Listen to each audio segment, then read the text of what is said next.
Brother Chiranjeevi success కాలేకపోయారు ఒక రకంగా. But Pawan Kalyan success అయ్యారు, ఒక డిప్యూటీ సీఎం అయ్యారు. దీనిపై మీరేమంటారు? టైం అండి, ఈయనకి రాసి పెట్టి ఉంది.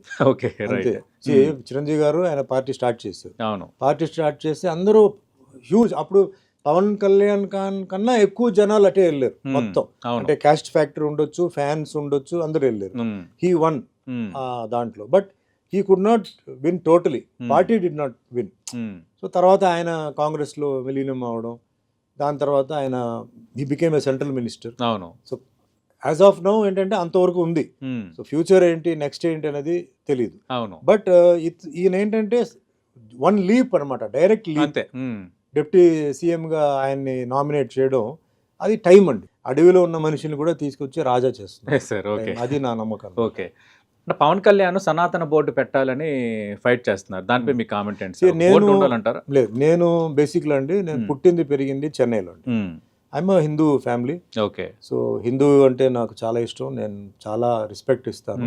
బట్ సేమ్ టైం మిగిలిన మతాన్ని, మిగిలిన వీళ్ళని కూడా నేను గౌరవిస్తాను.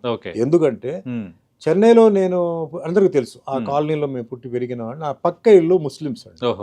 వాళ్ళ ఇంట్లో అందరూ అమ్మాయిలు ఉండేవారు, అంటే చిన్న చిన్న పిల్లలు. నేను వాళ్ళ ఇంటికి నేనే కొడుకు అనమాట. సో వాళ్ళ ఇంట్లో నేను పెరిగాను, అంటే భోజనం చేశాను. ఎందుకంటే మా అమ్మగారు అప్పుడప్పుడు టూర్స్కి వెళ్ళేవారు. మా అమ్మగారు వచ్చి కాలేజ్ ప్రిన్సిపల్, నాన్నగారు ఎప్పుడు టూర్స్లో ఉండేవారు, నేను ఒంటరిగా ఉండేవాడిని.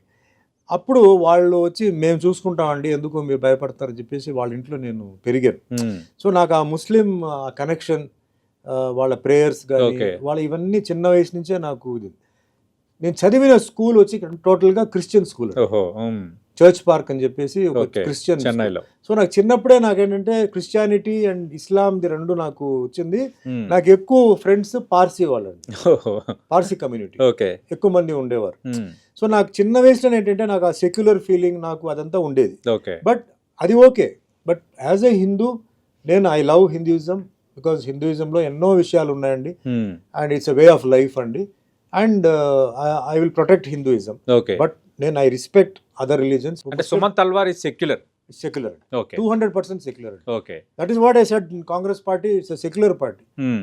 They do not have అది ఇది ఎక్కువ తక్కువ మనం అనుకోవడం చెప్పుకోవడం ఉంది. కానీ ఈరోజు కాంగ్రెస్ పార్టీ మీద ఒక బ్లేమ్ ఉంది. ఏంటంటే వాళ్ళు ముస్లిమ్స్ సపోర్ట్ చేస్తున్నారు, క్రిస్టియన్స్ సపోర్ట్ చేస్తారు. మరి ఇప్పుడు ఉన్న సీఎం ఆయన ఏంటి, క్రిస్టియనా ముస్లిమా? మరి ఎంతో మంది ఉన్నారు, వాళ్ళందరూ మరి క్రిస్టియనా ముస్లిమా? No, they are all Hindus. మరి దే ఆర్ ఆల్ కంటిన్యూయింగ్. ఇప్పుడు దేశంలో పాలిటిక్స్ అట్లా లేవు కదా సుమన్ గారు, అంటే ఒక రకమైన డివిజన్ వచ్చేసింది, అదే నడుస్తుంది సార్. ఇప్పుడు politics will not be permanent అండి. There is nothing called permanent politics అంటూ లేదు. నేను అందుకే చెప్తాను, స్టేట్మెంట్ అనేది ఈ రోజు చెప్పింది రేపు ఉండదు. ఈ రోజు నైట్ ఒక స్టేట్మెంట్ చెప్తారు, రేపు మార్నింగ్ మారిపోతుంది. నెవర్ టేక్ ఇట్ సీరియస్లీ అండి. ఇప్పుడు ఎలక్షన్ దీనికి ఒక ఎజెండా ఉంటుంది, ఎలక్షన్ అయిన తర్వాత ఇంకోటి మనం అనుకుంటాం, అదేంటి ఎలక్షన్ టైం అలా మాట్లాడాడు, ఇప్పుడేంటి ఇలా మాట్లాడు, అదే politics. Never take it serious. I will not say మీరు హిందూయిజమే ఫాలో అవ్వాలి, హిందూయిజమే great. No, all many religions one God అండి. ఇది నా పాలసీ.